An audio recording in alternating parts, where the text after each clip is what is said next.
upon your environment.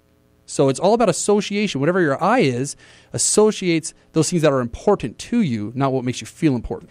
And you said something there just a second ago that kind of makes sense to me, because I'll notice throughout, there are certain times when I know I'm coming on Wednesday with Garrett, it's like one of the highlights. Bro, I love you, dude. It's like one of the highlights of my entire week, even outside of events or seminars I get to speak at, is coming to the radio with my man, because Garrett has had such a huge impact on my life, and this makes me feel important. The thing is funny, I've told Garrett all the time, even if nobody was listening, and it was just me and Garrett sitting in a room talking, and we had no callers because we talk so much, we typically don't have callers. We don't give a chance to call.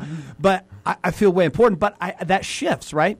And you made that point that makes sense to me as you start to move to a different environment of the day. Yes. Your eyes. So it becomes less important for me when I walk through the door at home, when I get home around 6 o'clock. It becomes less important for me now about the radio or what I'm doing on stage or et cetera. Now it's kind of, all right, now what do we do at home? Oh, well, we're having a baby. I'm going to help my wife put together the crib, and it's fun to sit and talk about the baby and et cetera. I mean, that starts to make me feel fulfilled, so I can see how those shift throughout the day. So they may not be listed out as level of importance. Correct. But your eyes, depending on circumstances, situations you're in, may reposition themselves. Depending on the environment. I think the problem is too many of us have listened throughout our life what we should value, what should make us feel important, versus looking inside and saying, this is what makes me feel important. You illustrated an interesting point. Principle 1, if 2 or more eyes are being met simultaneously, you'll have a serious peak in attitude. So when you come in here, and passion, you'll have passion. Exactly.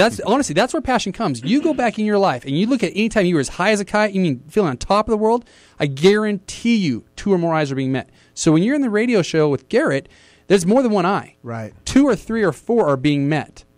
Spiritual is one of them. Right. Making a difference might be an eye. When you go home, if it's just you and your wife, and that's just one eye, she makes you feel important, but she doesn't make you feel as high as a kite because it takes 2 or more simultaneously. So if your wife were to come in here and you were to do a show about passion, about your child, you're having your firstborn, and you'd be as high as a kite, we'd have to pull you down with strings because you'd be bouncing off the ceiling. You'd sound like a televangelist. Yeah. My wife texts me all the time and asks me that. You know what, when you said that, this makes sense, because I think about this.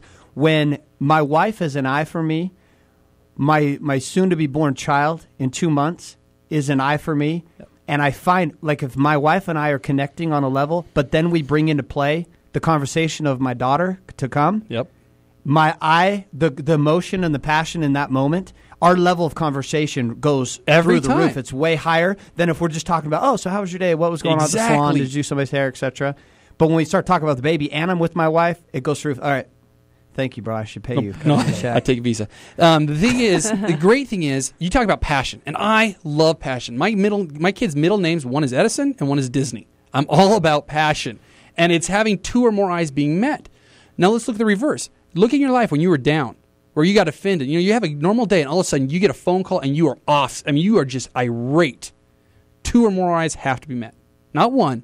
2 or more, and that's the key. So if this works, which it does, it's no longer theory. If you want to make yourself happy, or even better, you want to make somebody else feel important, get 2 or more of their eyes met. We were talking about this difference between things that are important and things that make you feel important, and you had kind of elaborated on that. We're moving forward, and through the breaks, I've been having some breakthroughs on my own.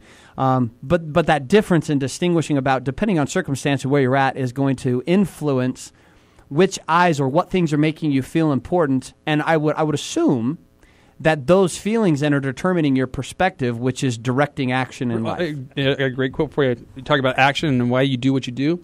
Action springs out of what you fundamentally desire. That was by Harry Overstreet almost 100 years ago. Action springs out of what you fundamentally desire.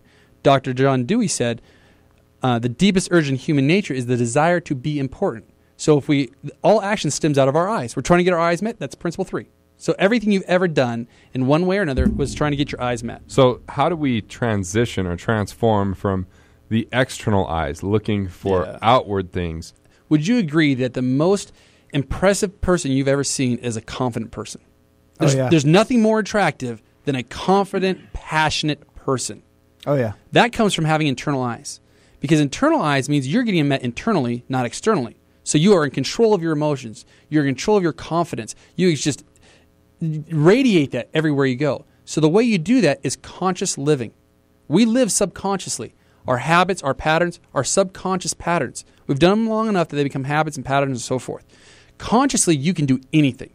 consciously, we put man on the moon. We just said, you know what? At the end of the decade, we're going to put man on the moon. We did it. For centuries, no one could do it. Didn't even think it was possible.